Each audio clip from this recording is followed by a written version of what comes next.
I'm going to go ahead and get started. First of all, I want to thank everyone for coming to this meeting.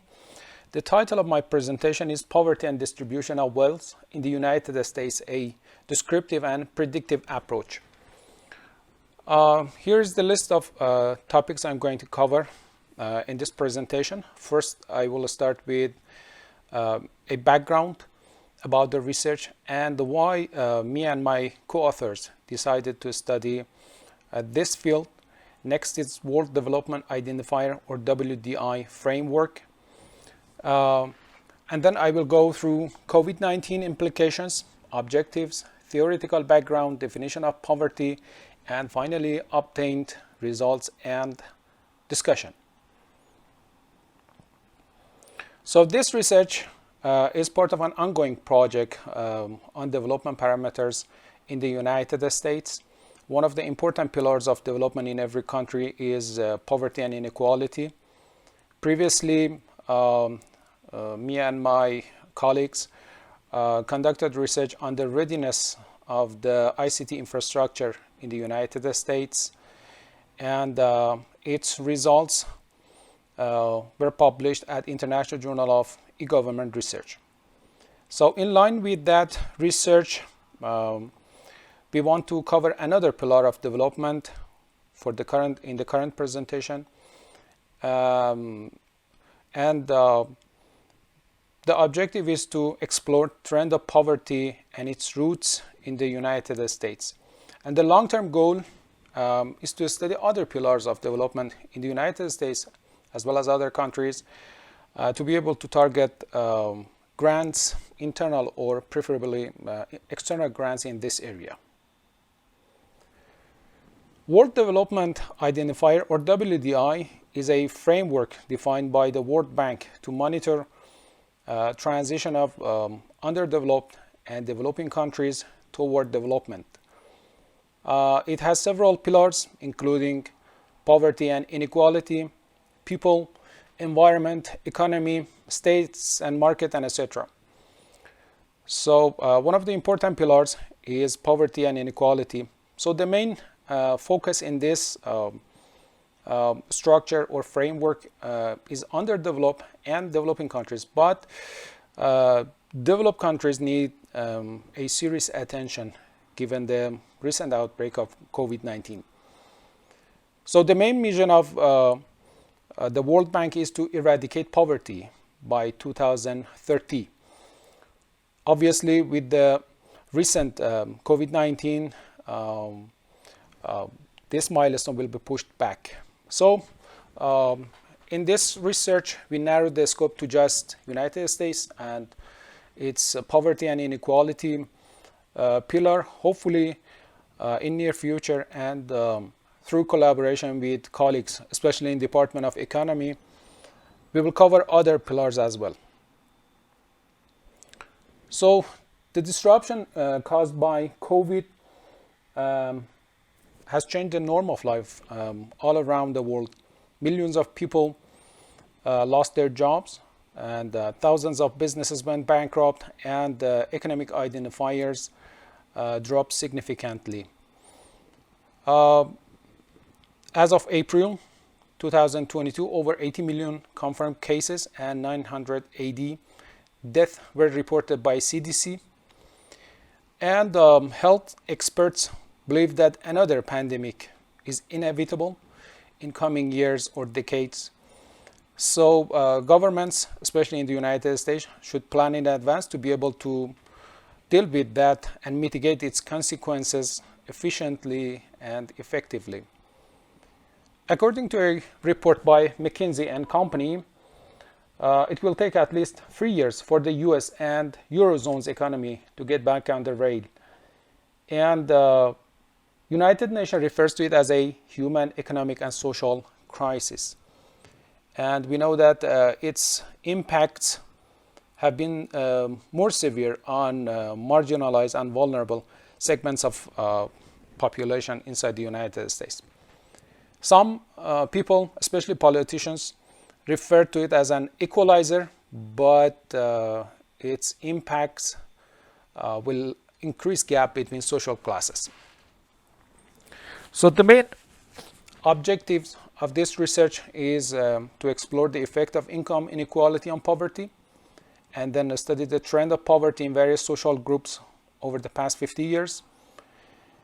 We also developed a predictive model using ARIMA, autoregressive integrated moving average, for various social groups to be able to portray a picture of poverty in post-pandemic area. So the main objective in this research is to shed some light on this issue on poverty through descriptive and predictive analytics.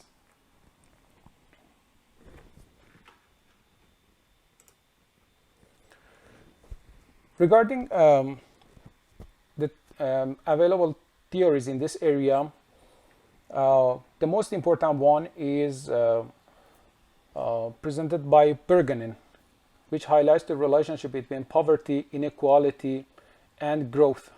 He believes that real challenge to establishing development lies in the interaction between inequality and growth, not between poverty and growth or between poverty and inequality. He indicates that poverty reduction is determined by the rate of the growth of the mean income and the change in the distribution of income. He also mentioned that change in income dissemination can lessen the poverty level for a given growth. So the bottom line is that income uniformity can push growth, which leads to a downturn in poverty level. So this theory mentions that any anti-poverty policy must start with inequality, and then must address inequality. If this parameter is addressed, it is going to drive growth, and it will lead to a lower poverty. There are some other studies that indicate that there is a nonlinear correlation between income inequality and growth. So, for example, in one past literature by Majid and Bruning, lower inequality they believe that lower inequality in income distribution in developing countries can swiftly diminish poverty. And also compared to growth, inequality has a stronger correlation with poverty. So as I just mentioned, authorities should prioritize income inequality to growth when formulating anti-poverty policies. For example, in Brazil, authorities raised social benefits and reduced income inequalities, and they were able to minimize the poverty rate to 2% between the years 2001 and 2004. And many economists believe that current poverty in Brazil is due to the unfair distribution of wealth in that country. So now let's go over poverty. Poverty is a multifaceted issue which exists all around the world.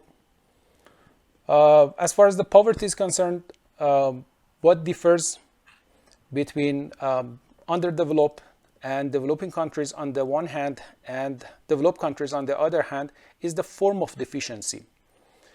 In underdeveloped and developing countries,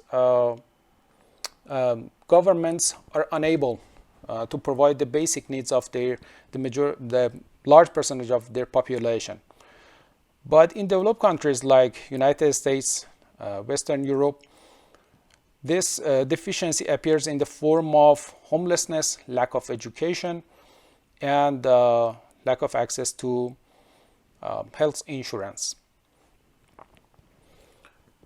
So, United States, as the strongest and most prosperous economy in the world, has been fighting this issue for quite a long time. Multiple bailouts and food stamps controlled the rate of poverty, especially during the pandemic. And in addition, mortgage relief and ban on home foreclosure played an important role in house ownership, home ownership, and stability of the home market, especially in communities of color. So Adam Smith, Scottish economist who is known as the father of capitalism, defines poverty as inability to afford the basic needs of a human being.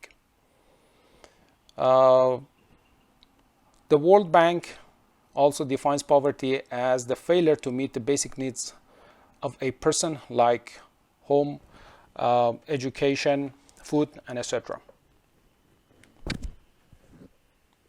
So in past literature, we have two types of poverty: extreme poverty, which is defined in relation to the poverty line, which represents the purchasing power of a person or family.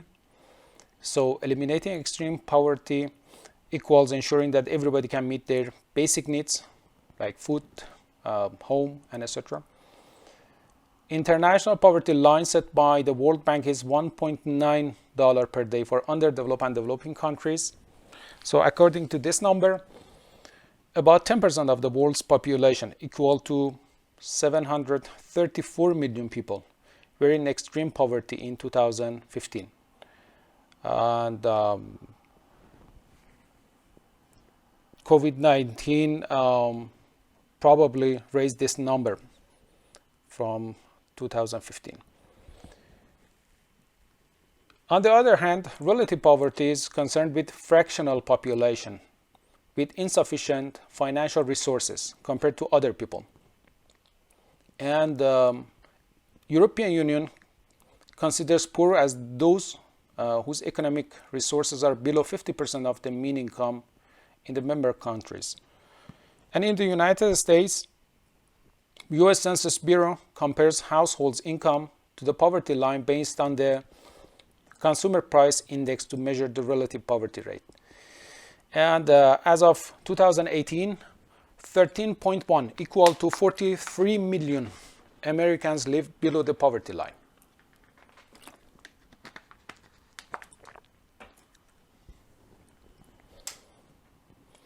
This table lists the poverty threshold in the United States. For example, for a single person under the age of 65, the poverty line is $12,760. And for a family of 4, including 2 children,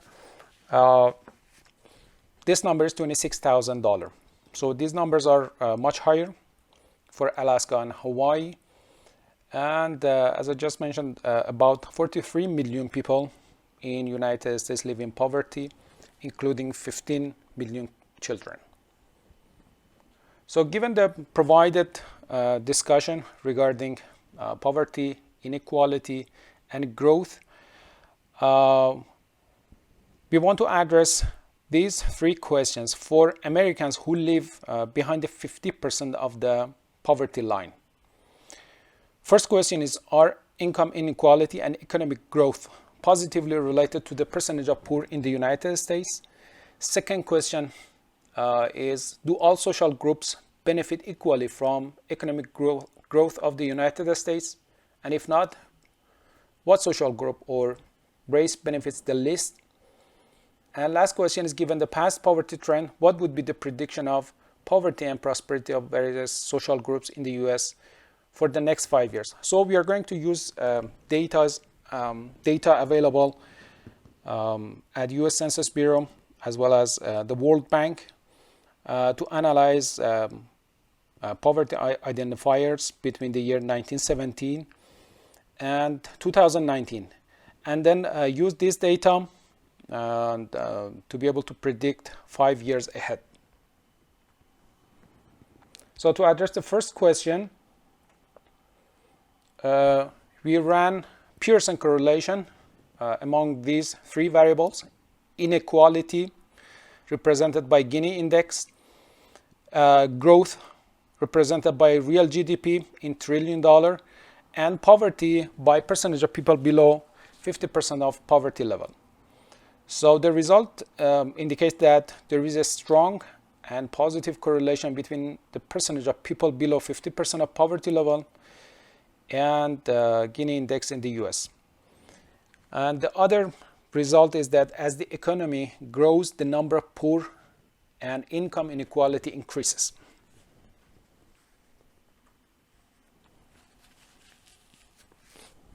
So this diagram shows the percentage of people with ratio of income to poverty level less than 1. It indicates a downward trend around 2019. So according to this diagram, the poverty level must be at the minimum level in 2019. But in reality, it's not the case, because despite the downward trend of poverty, income inequality has been on the rise. This diagram reports the Gini index for household by race. It shows that African Americans had the highest income inequalities, the second highest is Asians, and the third is white, and the lowest income inequality belongs to Hispanics. Another point about this diagram is that overall Gini index cannot be used for decision making on poverty, because low incomes are offset by high incomes.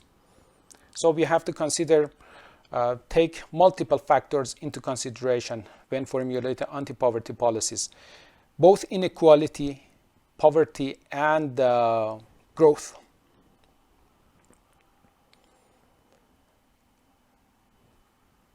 So this diagram indicates the mean income received by each 5% of families. Lowest fifth represents lower class American. Middle fifth can represent middle class American, and top 5% represent upper class in the United States. And this diagram indicates that despite economic growth, the gap between social classes are increasing. And this rate has been faster after the year 2010. So in order to get an insight about the future, we trained an ARIMO algorithm using historical data between 1917 and 2019. This diagram shows the fitted model and the actual model for each 5% of families. This is a good fitted model. The blue color shows the fitted model and red for actual data. So when after developing this model and reaching good results, we use those historical data to predict the 5 years ahead between 2020 and 2024. So it shows that, again, the gap between social classes is increasing, and it will the gap will be wider in the next 5 years. So the obtained results indicate that income inequality among social groups has existed since 1917 and will continue to increase rapidly in the next 5 years. Inequality is rising more rapidly in the US compared to other developed countries. And this upward slope resulted from contraction and expansion of the economy. And the last result is that as the distance between rich and poor is increasing, it becomes less likely to have equal access to health insurance, education, opportunity, and other amenities. So poverty goes up despite economic development and economic growth.